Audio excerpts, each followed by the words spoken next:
Caiu o número de frequentadores no Parque Flamboyant após suspeita de mosquito transmissor da malária. Sobe o preço do combustível. O reajuste causa insatisfação no consumidor. Hemocentro sofre dificuldade de manter o estoque de sangue. Como funciona o ensino especial nas escolas públicas da capital?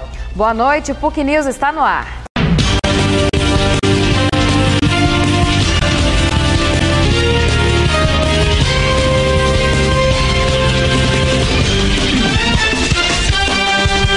Boa noite. A Petrobras divulgou na quinta-feira o aumento do preço da gasolina e do diesel. O reajuste nas refinarias será de 3% na gasolina e de 5% no diesel. A nossa equipe foi até as ruas para conferir se a diferença é realmente significativa. Em novembro deste ano, os consumidores foram surpreendidos com o aumento do combustível anunciado pela Petrobras. A alta nos preços dos combustíveis surpreende motoristas em Goiânia. Valores do etanol e da gasolina já foram reajustados nos postos da capital.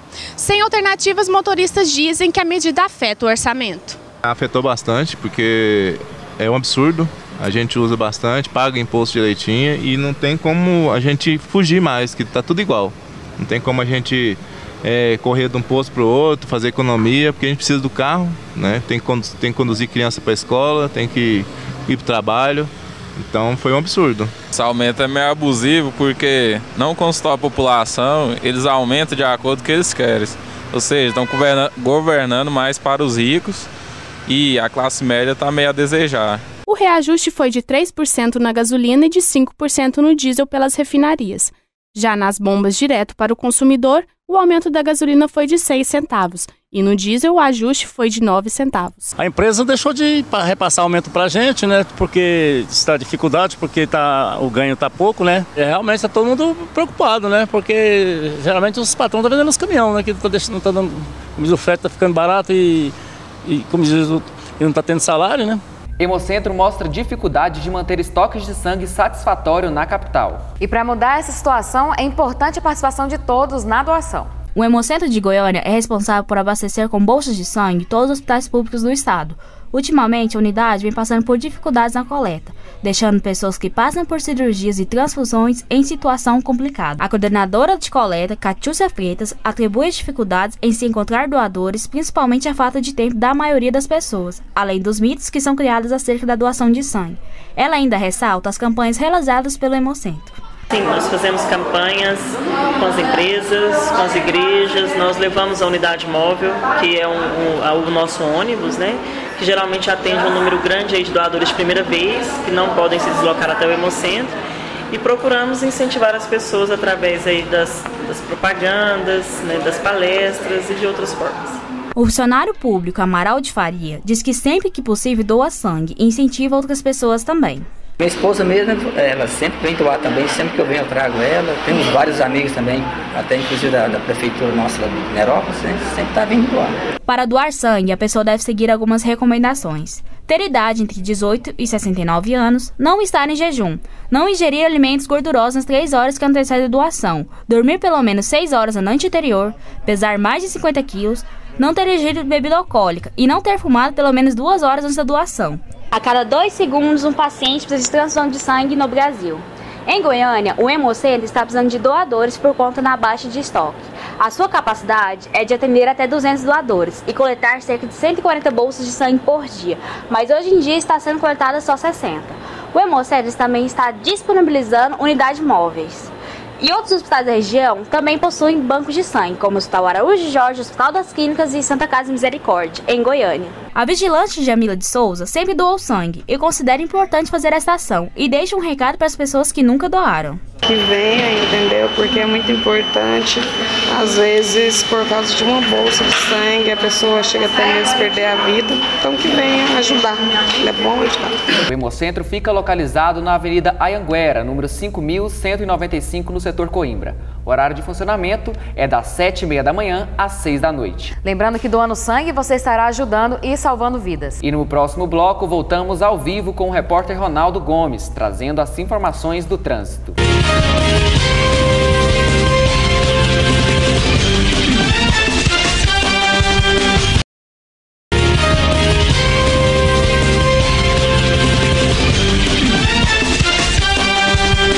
depois de vários acidentes de trânsito em frente ao campus 5 da PUC Goiás, a CMT fez uma nova instalação para oferecer mais segurança para os estudantes. E nós vamos falar com o Ronaldo Gomes neste momento, que está em frente à universidade. Boa noite, Ronaldo. Boa noite, Kaique. Boa noite a todos que nos acompanham. Estamos aqui em frente ao campus 5 da PUC Goiás, onde foram instaladas algumas botoeiras na terça-feira passada.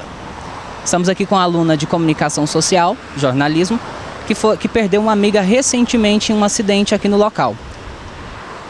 Larissa, boa noite. Boa noite. Eu gostaria de saber de você, como é que você se sente depois da instalação das botoeiras? Bem, depois das manifestações dá uma sensação de dever cumprido, porque foi difícil a gente perder uma amiga tão próxima, né, aqui na porta da faculdade.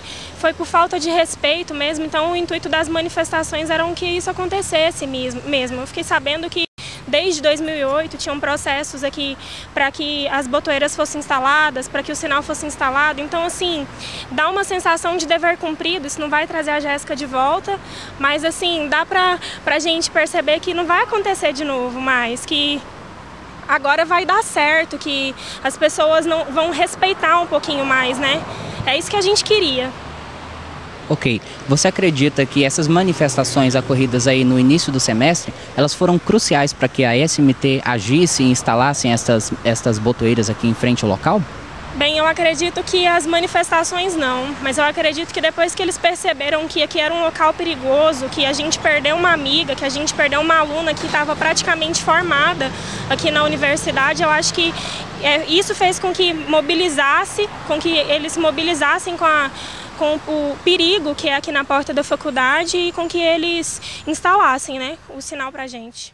Se você acredita que só a instalação das botoeiras já é o suficiente para garantir a segurança dos alunos no local? Não, porque agora há pouco eu acabei de atravessar aqui na porta da faculdade, o sinal estava fechado para os carros passarem, eles estavam ultrapassando, não me deixaram passar, o sinal estava fechado para eles, então não. Eu acredito que isso é uma conscientização dos motoristas mesmo, porque aqui já tinha uma faixa de pedestre instalada, né? Eles não respeitaram a faixa, e eu acho que muito menos isso aqui eles vão respeitar. É uma coisa de conscientização, das pessoas entenderem que é respeito, tem que respeitar a vida, porque foi uma vida que foi perdida aqui, né?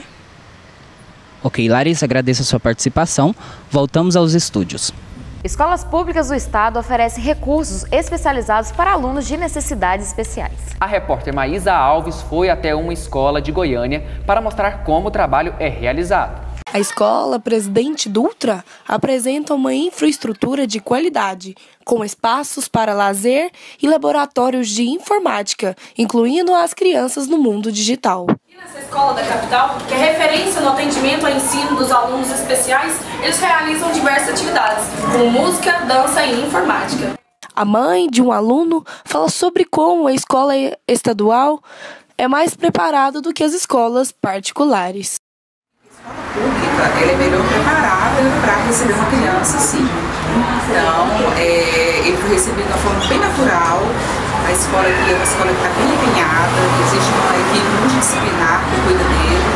Então, assim, isso me dá confiança. A diretora Marta conta como é a interação dos alunos especiais com os demais.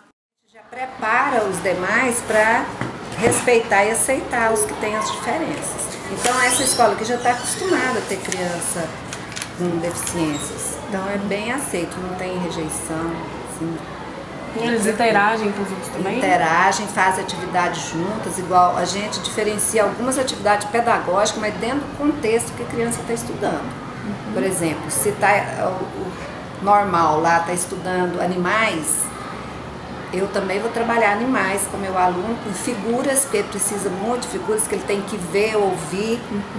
Então, aí eu vou trabalhar o mesmo assunto, o mesmo tema, só diferenciado um pouco a atividade. Mas quando é recreação, quando é arte, é todo mundo junto. E agora, se você está sem compromisso para o fim de semana, pegue o papel e a caneta. Fique atento para a agenda cultural. Boa noite, Kaique. Boa noite, Juliane. E agora algumas sugestões para quem não quer ficar em casa no final de semana. Uma das opções é o Bar Retro Foods e Drinks com o Ateliê Casulo. É um local retrô de sanduíches e drinks gourmet que tem como diferencial os 100 rótulos de cervejas especiais, hambúrgueres artesanais e o mix de uma loja ateliê em decoração vintage. que em parceria com várias lojas promove ações exclusivas para marcas importantes. O local também conta com uma área de lazer onde acontecem variados eventos com DJs e bandas aos finais de semana. O Bar Retro Foods e Drinks encontra-se na rua 1136, no setor Marista, e funciona das 18 às 3 da manhã, enquanto que o Ateliê Casulo funciona das 4 horas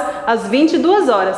Ambos abrem todos os dias. Para mais informações, anote aí, 3624-4100 e 9297-9685. E uma outra dica é o Teatro Sesc Centro, a mais nova unidade do teatro inaugurada no centro de Goiânia no dia 20 de maio de 2014. O espaço apresenta artistas locais, peças musicais e infantis durante toda a semana. Além da ótima estrutura, o ingresso possui um valor acessível, variando entre R$ 2,00 e R$ 5,00 para crianças e entre R$ 10,00 e R$ 20,00 para adultos e estudantes. Para mais informações, entre no site www.sesc.go.com.br. E agora veja mais um pouco do que acontece no final de semana. É com você, Juliane. Agora a agenda cultural para o fim de semana. Cinema, a estreia da semana vem com a trilogia de Jogos Vorazes, A Esperança, parte 1. Eu nunca quis O filme nada estará disso. em cartaz em todos os cinemas de Goiânia. Nunca quis estar nos jogos. Só queria salvar minha irmã e manter o Pita vivo. Senhorita Eveline, são as coisas que mais amamos que nos destroem.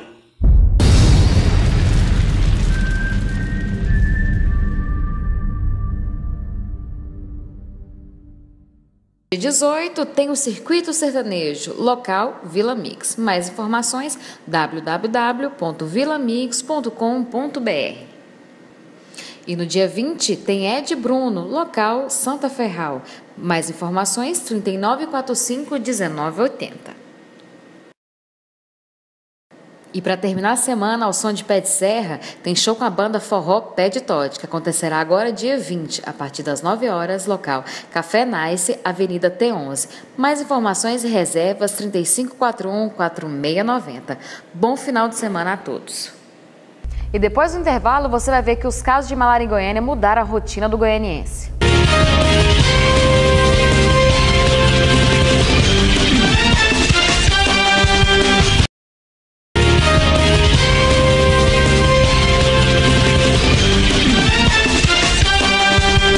Depois de 7 casos confirmados de malária na capital, um dos maiores parques da cidade ficou praticamente deserto. Mas mesmo diante do perigo, tem gente que ainda continua frequentando o parque. Antes, o Parque Flamboyant era referência para quem gostava de fazer aquela caminhada no fim do dia. O movimento era grande, mas depois das suspeitas de que o foco do mosquito transmissor da malária poderia estar no parque, hoje ele anda assim, vazio. O senhor Ângelo Custódio é comerciante há 5 anos no parque e relata a redução no número de frequentadores. O movimento aqui caiu bastante, tipo 80%. Então, se fosse uma hora dessa aqui, alguns meses atrás, estava muito mais cheio. Tava com uns bem mais cheio, assim, o dobro mais cheio e o pessoal gastando. E ficando até de noite. Agora, quando dá 7 horas da noite, todo mundo vai embora. Sandra Cardoso sente falta da harmonia em suas caminhadas. Ficamos até um bom tempo sem vir. Depois falou que estava sendo bem cuidado, tudo, até aqueles fumacê, aquelas coisas. Aí agora que a gente começou a vir, mas a gente acha até triste ver esse parque tão vazio, né? Porque cheio das crianças, todo mundo aqui fazendo exercício. Mas é agora que eu estou retornando, para ser sincera, depois dos primeiros casos. Apesar de 7 casos confirmados de malária na capital, alguns não se intimidam e continuam praticando suas atividades regularmente. Quando vim para cá, 9 anos atrás, que eu vim para o casamento do meu filho, nós nos vacinamos lá no Rio. Então parece que a vacina tem 10 anos de como se diz, de validade, né? E eu tenho 1 ano de crédito ainda, mas eu não inculco com isso não, eu acho que a gente não deve. Não tem tido mais casos, não tenho ouvido mais falar. Estou saindo mais cedo da empresa e venho mais cedo para o parque. A suspeita é de que os focos estejam aqui no Parque Flamboyant, mas apesar de todos os casos confirmados, a Secretaria de Saúde descarta a hipótese de epidemia. Uma equipe da Secretaria Municipal de Saúde trabalha no local para conscientizar a população.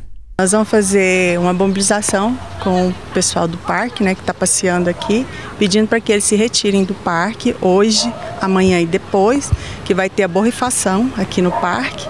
E aí não é bom que eles fiquem aqui, né? Os que estão frequentando aqui, fazendo caminhada nesse horário, para que o veneno não atrapalhe eles, né? Em relação a todas as ações, né, tem a borrifação de inseticida no parque para tentar matar o mosquito que está adulto voando e possivelmente contaminado.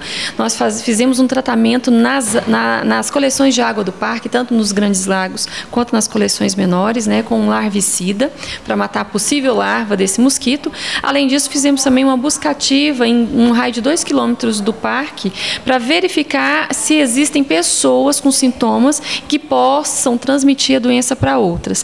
As férias estão chegando, muita gente já está pegando estrada. E como está a previsão do tempo para o estado, Maísa? Quem pretende sair no final de semana, teremos chuva na capital. A temperatura varia entre 18 e 23 graus e a umidade relativa do ar em torno de 80%. Já no norte do estado, o sol vai aparecer durante todo o dia, com possibilidade de pancadas de chuva no fim da tarde. Mínima de 25 graus, máxima de 33. Já nas outras regiões, sol durante grande parte do dia. Perder peso com saúde, esse é o desafio para muita gente que anda em guerra com a balança. A repórter Tainá Rocha mostra pra gente que com perseverança e dedicação é possível chegar ao peso ideal com qualidade de vida. Mesmo com a correria do dia a dia, cada vez mais os brasileiros procuram uma vida saudável, conciliando uma boa alimentação com a prática regular de exercícios físicos. Estamos aqui com o nutricionista recém-formado, Gustavo Miranda, que vai nos dar umas dicas sobre qualidade de vida. Na sua opinião, a sociedade impõe essa busca pelo corpo perfeito? Sim, na sociedade atual é imposto um padrão de estereótipo magro ou atlético. Ou seja, quando uma pessoa está acima do peso, ela é julgada pela sociedade. E a mídia, é ela que influencia a busca pelo corpo perfeito? Sim, a mídia influencia muito isso. Devido às propagandas com pessoas magras e atléticas, fazendo com que estimule as pessoas a acreditar que esse é o padrão a ser seguido. Honório Giacometto, conhecido por seus seguidores nas redes sociais, por seu foco em manter uma vida saudável. Em dezembro, 107 quilos. Hoje, 84 quilos após ter aderido à mudança de hábito. Honório, nós queríamos saber qual foi o maior motivo da sua adesão a uma vida saudável. Eu estava com 107 quilos em dezembro do ano que passou e estava com uma situação assim, de não conseguir mais fazer algumas coisas básicas do dia a dia. Por exemplo, amarrar o sapato, por exemplo, vestir minhas roupas, estava tudo muito apertado, estava tudo muito ruim. Aí eu fui ao médico e quando saíram os resultados dos exames que eu fiz, aí tinha uma questão de estética, que já era uma preocupação minha, uma questão de saúde mesmo. Todas as minhas taxas, os índices de colesterol, de triglicerídeos, estava tudo muito ruim, muito ruim. E aí então eu decidi dar uma mudança radical, tanto na minha alimentação quanto na minha vida de academia, porque fazia muito tempo que eu já estava parado. Então foi esses dois motivos, estética e saúde, ou saúde e estética, tanto faz a ordem desses fatores, mas foi isso que me fez vir para os parques, ir para a academia e mudar um pouco a minha alimentação. Você sofria algum preconceito antes da sua mudança de hábitos? As pessoas que conviviam comigo já estavam dizendo, por exemplo, eu trabalho na TV, então tem uma situação que é a seguinte: se você faz um plano aberto na imagem, a minha barriga chegava antes de mim, porque minha barriga já estava aparecendo. Se o cinegrafista fizesse um plano fechado, um plano só de rosto, a minha bochecha estava grande, a minha papa estava grande.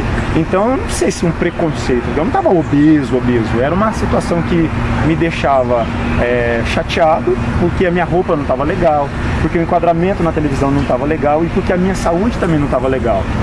Sabemos que você é um profissional muito ocupado. Como você faz para conciliar seu tempo de trabalho e exercícios diários?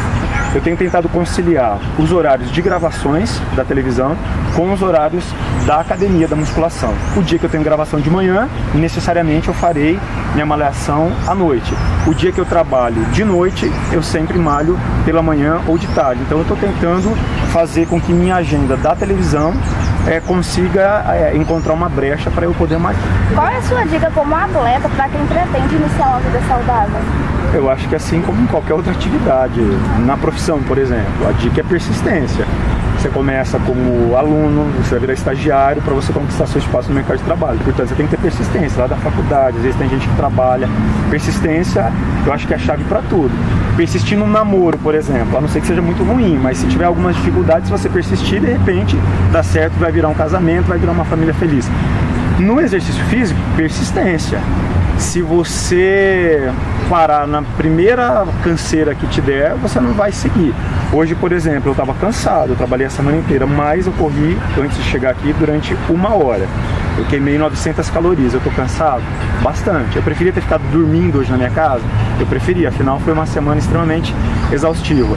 Mas é aquela coisa, persistência. Eu quero chegar num determinado ponto. Se você para no meio do caminho, significa que você não chegará àquele determinado ponto. Mas pode ser que eu nunca chegue a determinado ponto?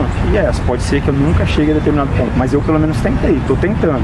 Então assim, desistir no meio do caminho significa que você poderá nunca ter a chance de chegar àquele seu objetivo. Então a palavra para quem é atleta, a palavra para quem é jornalista, a palavra para quem é qualquer outra coisa na vida é persistência. Tem que seguir adiante sempre, né? Para ter uma vida saudável, o essencial é ter um foco. Em instantes, Henrique Martins traz as notícias do esporte.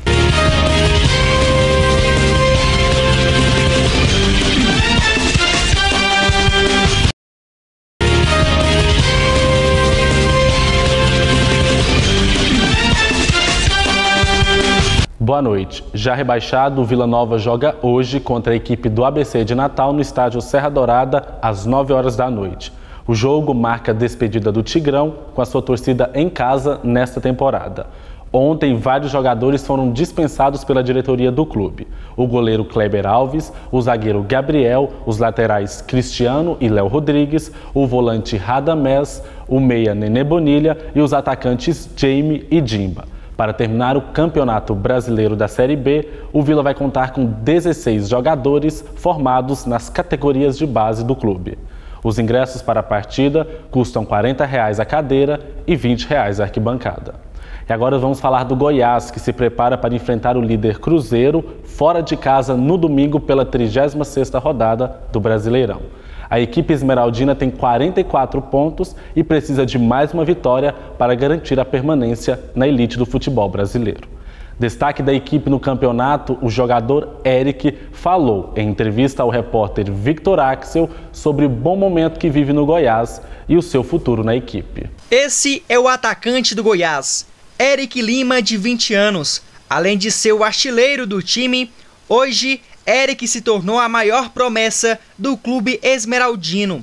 Cheio de sonhos e com o belo futebol que vem se apresentando, o atleta pode ser considerado o grande destaque desta temporada do Campeonato Brasileiro. Eric chegou no Goiás Esporte Clube aos 10 anos para fazer uma avaliação na escolinha. Aprovado, não demorou muito para o garoto passar por todas as categorias de base, até chegar no time profissional. Na entrevista concedida para a nossa equipe, Eric contou um pouco de sua trajetória, desde que saiu do estado do Pará a destino a Goiânia, em busca de realizar o seu sonho, em se tornar um jogador de futebol. Olha, minha história ela é um pouco diferente, né? Não foi bem uma escolha, né, ter vindo para o Goiás, mas foi um acaso da vida, né? Acabou que eu estava fora do campo, assistindo um treino com meu pai e meu tio, e um rapaz machuca e ele tinha o mesmo número da minha chuteira. E acabou que aquele mesmo número, eu completei a equipe com aquela chuteira, e aquilo ali se tornou os 10 anos de Goiás, né? Mas bem antes disso, meu pai sempre teve um grande fanatismo, né, pelo futebol. Só que como eu morava no interior do Pará, não tinha clubes, né, não tinha futebol, não tinha estudos. Mas eu sempre quis estudar e sempre quis estar jogando. E acabou que o Goiás abriu as portas aqui pra mim, né, desde esse dia. Hoje eu tenho 10 anos, vou fazer 11 anos de Goiás. E eu sou muito grato, né, a isso tudo aqui, essa grande empresa que eu tenho um grande respeito. No futuro, a gente tem sempre que pensar, né, principalmente eu que tenho 20 anos, apesar de ter 20 anos, já tenho uma boa maturidade para saber o que é certo e o que é errado, né. Tenho grandes sonhos, né, que é estar vestindo a camisa da seleção brasileira, mas bem antes desse sonho eu sempre tive um sonho de criar uma instituição na minha cidade natal, que é onde nasci, em Novo Apartamento, no Pará, tá ajudando as pessoas. Quando era novo, né, não tinha aquele entendimento de que era ser um jogador profissional, apesar de estar morando na roça, né. Hoje em dia os garotos eles já têm aquele entendimento já do que é uma profissão, isso e aquilo. O que aconteceu que porque o Goiás abriu as portas para mim, para minha família. E eu sou, que nem eu falo, eu sou muito grato, né? E aquilo ali acabou que eu fui vendo no dia a dia que aquilo ali eu poderia dar uma vida melhor ainda para minha família, para os meus pais, né? E acaba que o futebol, ele transforma vidas, né? Transforma a vida de uma família, transforma uma geração de uma família e está transformando a minha, né? Mas todos os dias eu tenho que estar aqui dentro mostrando, tenho que estar trabalhando firme. Em 2013, Eric foi um dos destaques da categoria de base do Goiás Esporte Clube, sendo o artilheiro da Copa São Paulo de Futebol Júnior pela Sub-20 do Goiás. No mesmo ano, o garoto chamou a atenção do técnico Alexandre Galo e foi convocado para a Seleção Brasileira Sub-20 para disputar o torneio internacional de Toulon, na França. Mesmo na reserva, ajudou o Brasil a sagrar campeão da competição, fazendo o gol que levou a seleção para a final do torneio. O atacante ressaltou a importância dessa experiência de vestir a famosa camisa amarela. Vim de um grande campeonato, uma grande Taça São Paulo, né? Fui artilheiro, apresentei no profissional e estava treinando nesse dia, né? Na academia, estava fazendo academia e me chamaram aqui na base para... Falou, Eric, vem aqui, mas não falaram por quê. Cheguei lá, estava lá que eu tinha sido convocado para a seleção sub-20. Muito feliz, né? A primeira pessoa a ligar foi para minha mãe, né? Falei, mãe, tô realizando um pedacinho do meu sonho aqui, sub-20. Só que ainda tinha um degrau maior, que era de 23 jogadores, cortavam 3 e 20 ia para a França. Eu nunca tinha saído do país e, claro, grandes jogadores, Fluminense, São Paulo, Inter, grandes clubes, né? Fui um pouco atrás pela colocação do clube. O Goiás, claro, é um grande clube, mas pela colocação das outras equipes, levam muito em conta. Mas eu procurei trabalhar e acabei indo no grupo, né? Eu tinha marcado 2 gols já nos amistosos. Fui para a França e um dia eu acordei lá naquele frio e falei, mãe, esses dias eu tava no Pará com 40 graus, hoje eu tô aqui com quase -4. Foi assim, muda muito a vida, né? A vida da gente muda muito. E assim, encarei como a última oportunidade da minha vida. Procurei trabalhar firme, fiz um bom papel, fiz um gol de uma classificação contra a Nigéria. E assim, foi muito bom para minha carreira, né? Até mesmo para o meu amadurecimento.